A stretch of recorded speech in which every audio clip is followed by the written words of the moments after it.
हमारा वोट तो चला जाता है, उससे दूसरी पार्टियों को हराने जिताने का काम तो हो सकता है, लेकिन हमको इसका फर्क फायदा नहीं मिलता है। इसलिए आदरणीय बहन जी ने बहुत स्पष्ट रूप से प्रेस के माध्यम से बताने का काम किया।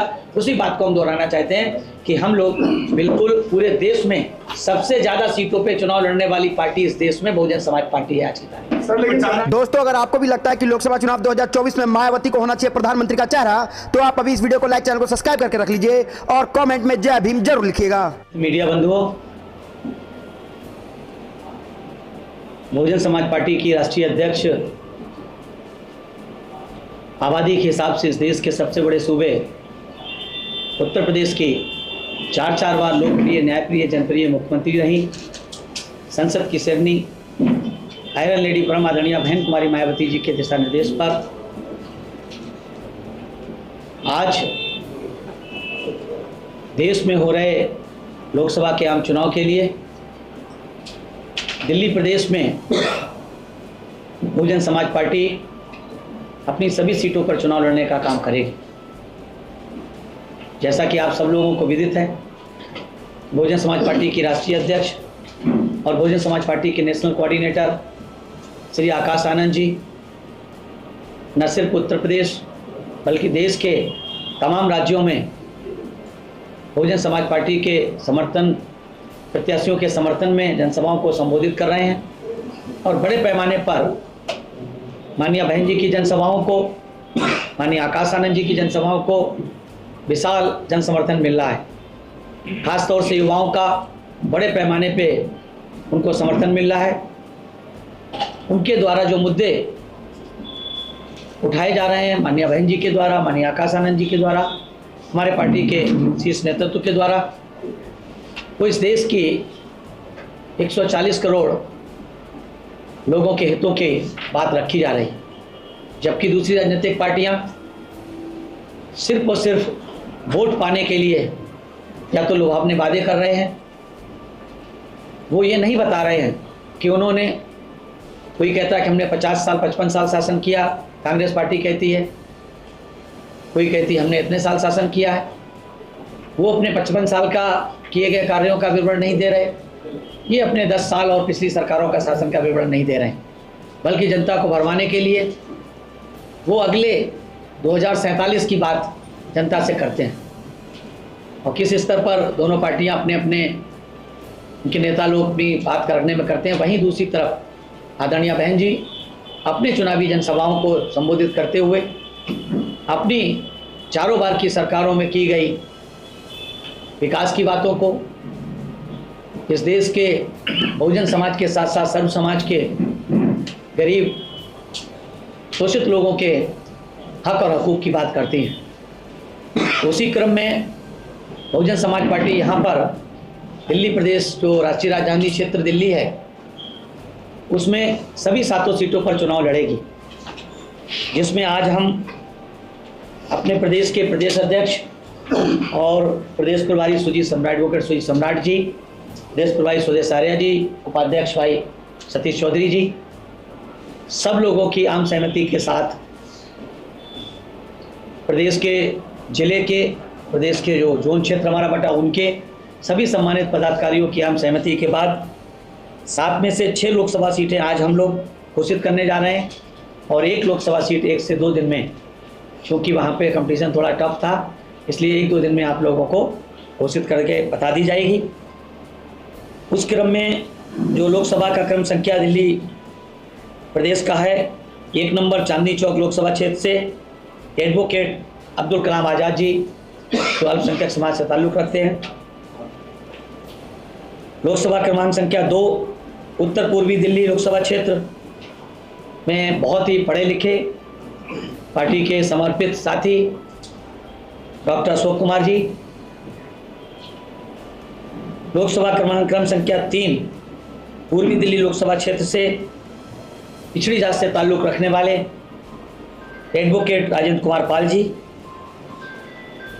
नई दिल्ली लोकसभा क्षेत्र क्रम संख्या 4 से एडवोकेट सत्यप्रकाश गौतम जी। उत्तर पश्चिमी दिल्ली लोकसभा क्षेत्र 5 नंबर से श्री विजय बौद्ध जी और पश्चिमी दिल्ली लोकसभा क्षेत्र लोकसभा क्रम संख्या 6 से श्रीमती विशाखा आनंद जी, इस तरह से 6 प्रत्याशियों को आउट ऑफ 7 6 में से आज की हम लोगों ने सर्वसम्मत के साथ घोषित करने का काम किया। उसकी कॉपी आप लोगों को मिल जाएगी और मैं आशा और विश्वास रखता हूं कि आप लोग जिस तरह से बहुजन समाज पार्टी को सहयोग देते रहे हैं, आप लोग एक बार पुनः सहयोग देंगे। इन सबको शब्दों के साथ मैं अपनी बात समाप्त करता हूं। जय भीम। आप लोगों को कुछ पूछना हो तो पूछ सकते हैं। असीम की बोला मैंने। हाँ, चांदनी चौक लोकसभा क्षेत्र से एडवोकेट अब्दुल कलाम आजाद जी, उत्तर पूर्वी दिल्ली से डॉक्टर अशोक कुमार जी, पूर्वी दिल्ली लोकसभा क्षेत्र से एडवोकेट राजेंद्र कुमार पाल जी, नई दिल्ली लोकसभा क्षेत्र से एडवोकेट सत्यप्रकाश गौतम जी, उत्तर पश्चिमी दिल्ली से श्री विजय बौद्ध जी, पश्चिमी दिल्ली लोकसभा क्षेत्र से श्रीमती विशाखा आनंद जी।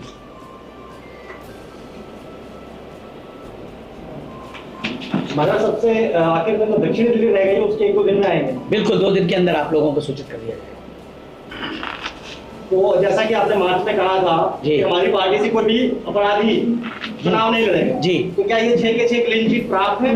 अभी तक की हमारी जो कहते हैं कि हमारे बेस्ट ऑफ माई नॉलेज, मेरी विशेष जानकारी के तहत अभी तक यही है कि इनमें से कोई भी प्रत्याशी इसके ऊपर कोई क्रिमिनल केस नहीं है।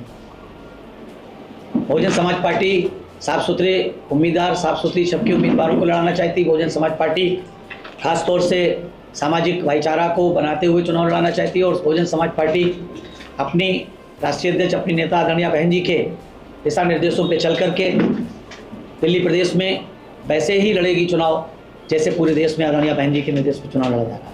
बिना गठबंधन के क्या बीएसपी दिल्ली में 7 सीटें जीत सकती है? क्योंकि जितनी भी बड़ी पार्टियां हैं वो सब लोग गठबंधन से ही इलेक्शन फाइट करते हैं। बिल्कुल। जहां तक आपने कहा कि बिना गठबंधन के क्या बहुजन समाज पार्टी 7 सीट जीत सकती है, तो ये तो अतिशयोक्ति होगी। हम कहते हैं हम 7 जीत जाएंगे तो अतिशयोक्ति ही होगी।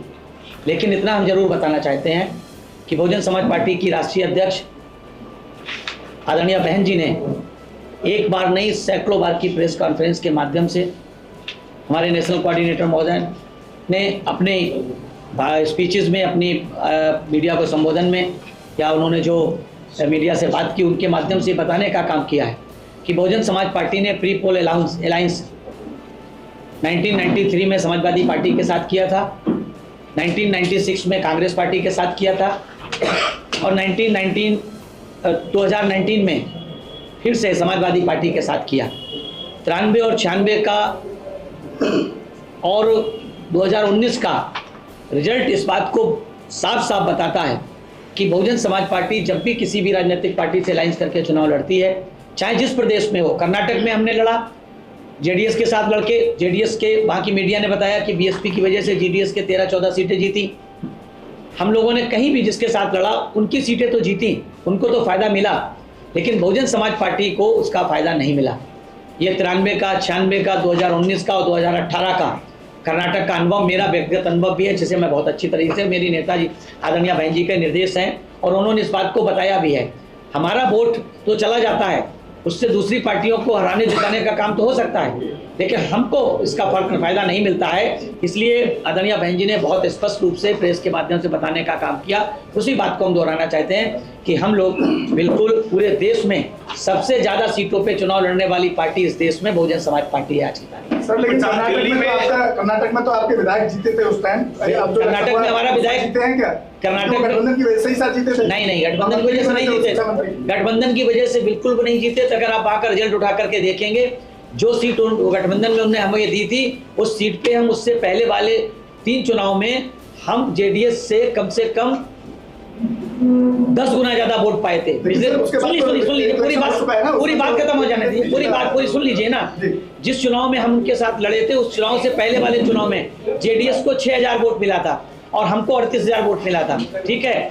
लेकिन जब 2018 में जेडीएस के साथ समझौता हुआ तो हमको 72,000 वोट मिला, यानी कि जेडीएस का उसमें वोट बहुत ज़्यादा हमारा प्लस नहीं हुआ था, बल्कि हमारी वजह से मांड्या में, मैसूर में, टुमकुर में, कोलार में जेडीएस को फायदा हुआ। और यहाँ की मीडिया ने कहा कि बीएसपी तो ये सीट वैसे ही जीत जाती, उनको ज़्यादा सीटों पे लड़ते तो उनका वोट बैंक भी बढ़ता।